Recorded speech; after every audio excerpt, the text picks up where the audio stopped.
आहात आपल्या हक्काचं चॅनल, आपली बातमी आपलं चॅनल वन भारत। दिल्ली जंतर मंतरवर आंदोलनादरम्यान विद्यार्थ्यांवर झालेल्या लाठीचार्जचे पडसाद देशभर उमटताना पाहायला मिळत आहेत। याबाबत विरोधी पक्ष काँग्रेस आक्रमक झाला असून डोंबिवलीत काँग्रेसच्या वतीने आंदोलन करण्यात आले।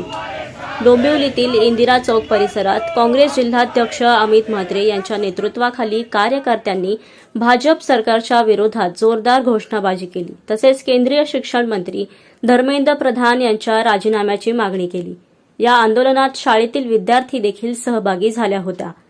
काँग्रेस जिल्हाध्यक्ष अमित म्हात्रे यांनी यावेळी बोलताना सांगितले की विद्यार्थ्यांवरील कथित लाठीचार्ज लोकशाही मूल्यांच्या विरोधात असून काँग्रेस प्रत्येक स्तरावर याचा विरोध करेल। पेपरफुटी प्रकरणी केंद्रीय शिक्षण मंत्री धर्मेंद्र प्रधान यांनी नैतिक जबाबदारी स्वीकारून राजीनामा द्यावा अशी मागणीही त्यांनी यावेळी केली। माझे नाव प्रियांशा चरण गायकवाड आणि मी माझ्या फ्युचर सिक्युअर करण्यासाठी इथे बोलत आहे।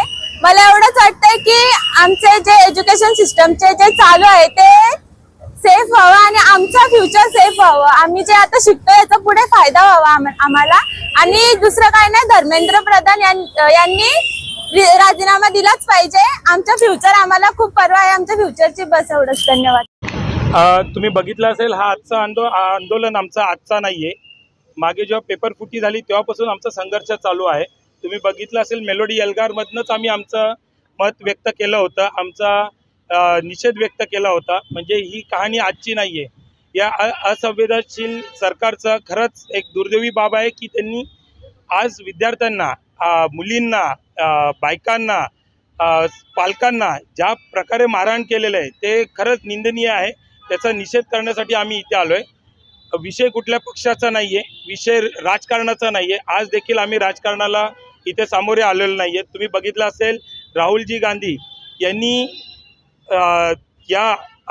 जोपर्यंत सोनम वांगचुकजी होते त्यांनी जवळजवळ 21 दिवस तिकडे त्यांनी उपोषण केलं। तोपर्यंत पण देखील कुठल्याही सरकारच्या वतीने तिकडनं एक डायलॉग डिलिव्हर नाही झाला।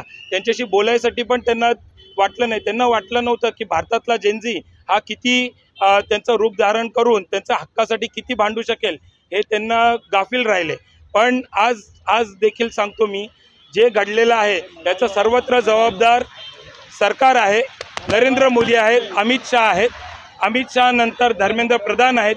यांना कसली लाज वाटते?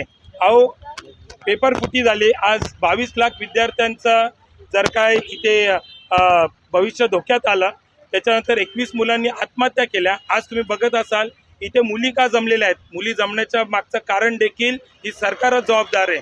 ज्या पद्धतीने यांच्या बहिणींना लाथाबुक्क्यांनी मारले, त्यांचे कपडे फाडलेले आहेत आणि सिव्हिल ड्रेसमध्ये देखील त्यांच्या मागे जाऊन कुठले तरी गुंड लोकांना, BJP आणि RSSच्या गुंड लोकांनी मारलेलं आहे। याचा आम्ही निषेध करतो आणि हे कुठेतरी थांबलं पाहिजे।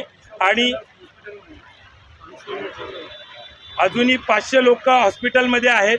आमची इथे प्रामुख्याने मागणी राहील की धर्मेंद्र प्रधान यांनी राजीनामा द्यायला पाहिजे। दुसरी मागणी, जी विद्यार्थ्यांवरती पोलीस कारवाई झाली आहे ती देखील त्यांनी मागे घेतली पाहिजे। आणि तिसरी मागणी, येणाऱ्या या नीट परीक्षा आणि किंवा परीक्षा पॅटर्नमध्ये महापालिका माफी असावी। सरकारकडनं केंद्रामध्ये चांगल्या पद्धतीने एक नियोजन करण्यासाठी विरोधकांचं पण मत याच्यामध्ये घ्यावं, ही आम्ही इकडे मागणी करत आहोत। आपण जर बघितलं तर अधिवेशन